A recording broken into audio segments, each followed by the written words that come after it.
Assalamualaikum warahmatullahi wabarakatuh.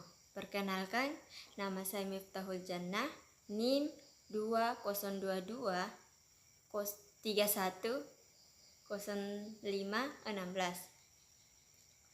Baik, saya akan mempresentasikan perencanaan pembangunan kota dan perubahan kota.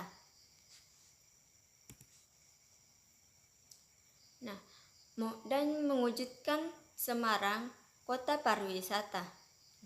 Semarang adalah kota yang memiliki potensi sebagai kota pariwisata, di mana Semarang itu memiliki laut yang indah dan sejarah-sejarah yang menarik.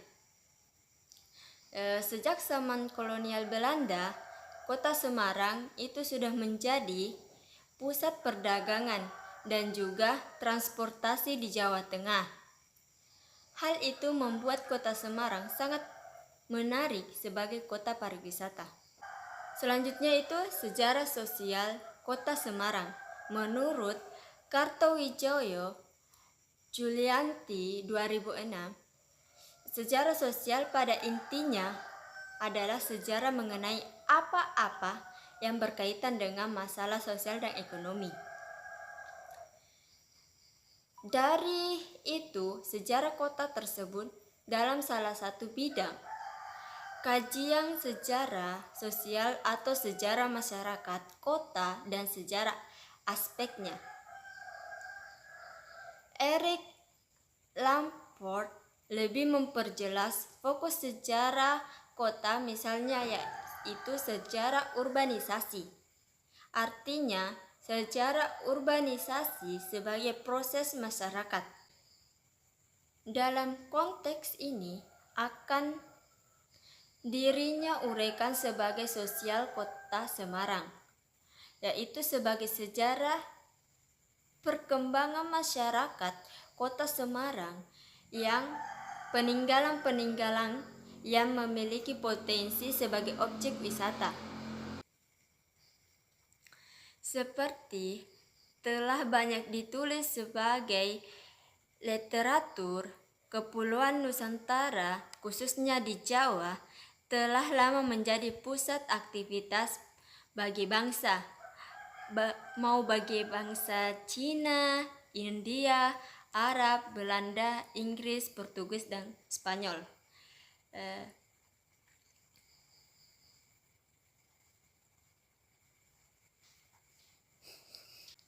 Mereka mendatangi kota Semarang atau di Jawa Tengah seperti telah banyak ditulis dalam berbagai literatur, Kepulauan Nusantara khususnya di Jawa itu sebagai perdagangan bangsa, di mana bangsa yang mendatangi itu bangsa Cina, India, Arab, Belanda, Inggris, Portugis, dan Spanyol. Dan mereka itu mendatangi dengan menggunakan perahu, di mana perahu itu yang berasal dari Bugis Makassar, Jawa Tengah, dan Maluku. Mereka melakukan aktivitas perdagangan, menjalankan kapal, menguasai teknologi kapal, serta menguasai air laut.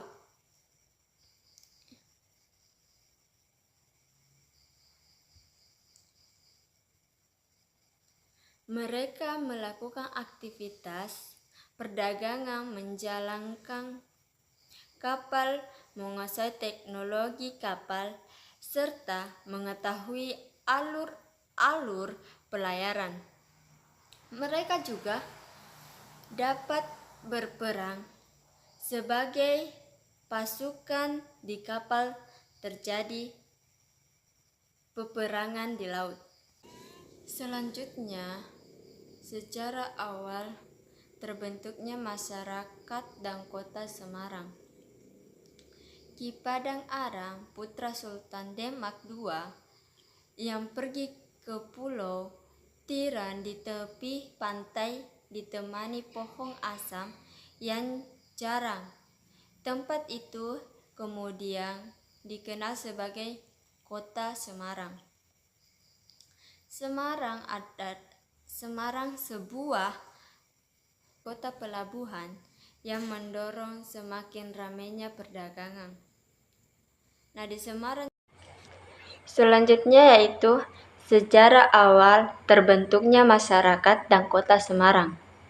Ki Padang Arang, putra Suitan Demak II yang pergi ke Pulau Tiran di tepi pantai Pohong Asam yang sekarang dikenal sebagai kota Semarang. Semarang sudah menjadi kota kepulauan yang mendorong semakin ramainya perdagangan. Dari abad ke-15 dan ke-16, di mana mayoritas penduduk Semarang terdiri dari penduduk asli dan penduduk pendatang. Mayoritasnya adalah imigrasi dari Tionghoa Selatan.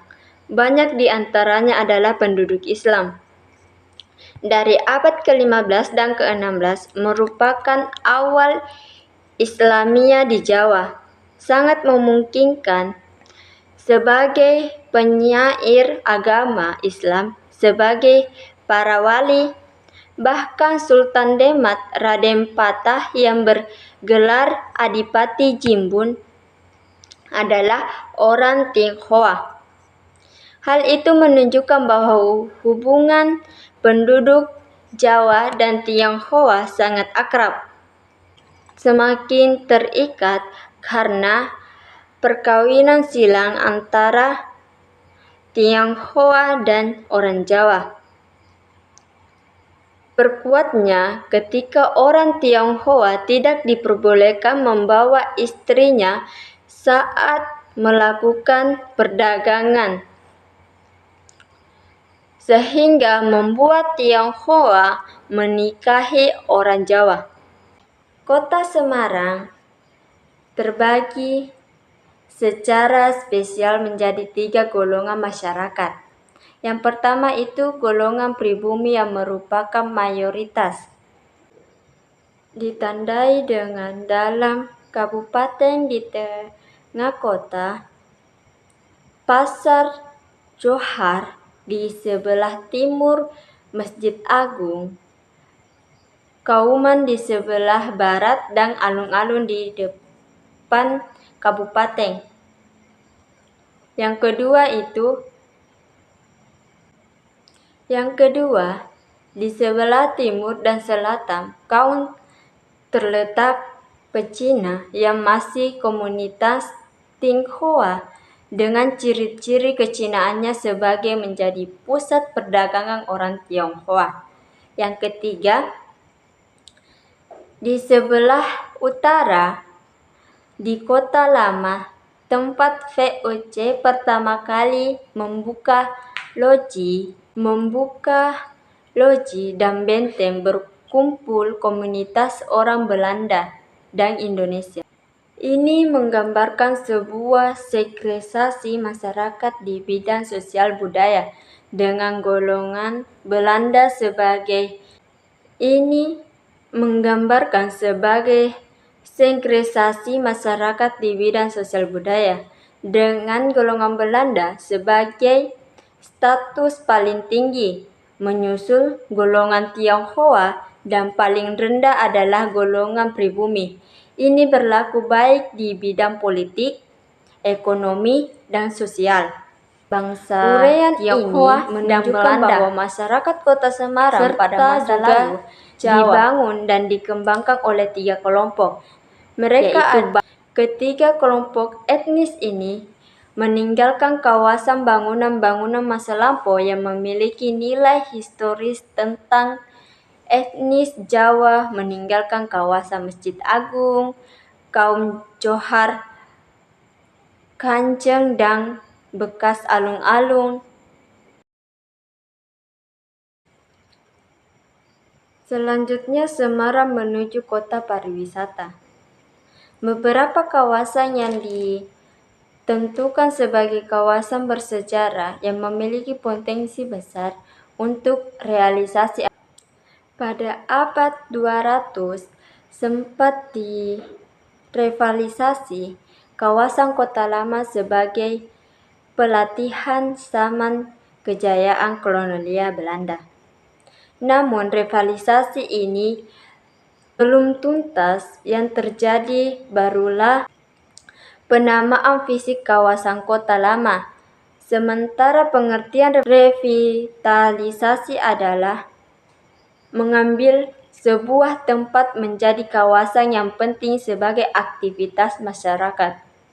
Hambatan yang tidak mudah diatasi adalah menjadi kawasan Kota Lama sebagai suatu pusat aktivitas adalah: 1. Bangunan-bangunan kawasan Kota Lama tidak ada yang berfungsi sebagai aktivitas publik, melainkan aktivitas memiliki kalangan yang bersifat terbatas. Yang kedua, sekalipun lokasinya dekat dengan pusat pasar tradisional, Johar yang menjadi pusat aktivitas masyarakat, namun akses menuju Kota Lama sangat terbatas dan jalan tembus yang sempit. Yang ketiga, antara Pasar Johar dan Kota Lama memiliki karakter yang berbeda-beda. Pasar Johar dan sekitarnya merupakan kerumunan aktivitas masyarakat menengah dan bawah yang memiliki karakter tradisional dengan bangunan-bangunan yang berbentuk basar. Sedangkan Kota Lama merupakan kumpulan bangunan-bangunan besar yang bersifat tertutup dengan aktivitas modern dan seni modern. Yang keempat, tidak memiliki ruang publik yang terisi dengan aktivitas masyarakat. Yang kelima, udara di sekitar dirasa kurang teduh yang disebabkan tidak ada perhijauan cukup maupun bangunan yang berprinsip arsitektur tropis. Yang keenam, beberapa bangunan kurang sehat dan kurang terawat. Seperti yang kita lihat pada gambar Pasar Malam Semawis, Semarang untuk wisata. Selain dikenal sebagai objek wisata, Kota Semarang juga merupakan arena sosial multikultural antara masyarakat etnis Cina dan Jawa. Perdagangan etnis Cina dan Jawa saling berhadapan, bersampingan, dan menghormati.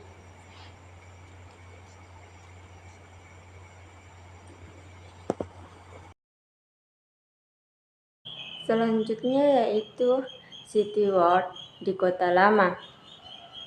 Untuk memikat perhatian wisatawan, Kota Semarang harus melakukan event seperti mengadakan rangkaian Semarang Pesona Asia atau SPA yang digelar pada Agustus 2005. Yang kedua, dapat diselenggarakan bazar yang terseleksi layak sebagai aktivitas. Yang ketiga, membuat kekurangan Kota Semarang menjadi daya tarik tersendiri. Selanjutnya yaitu strategi menggiat wisata atau menarik wisatawan, yaitu ada dua. Yang pertama, mitos. Mitos ini seperti cerita-cerita,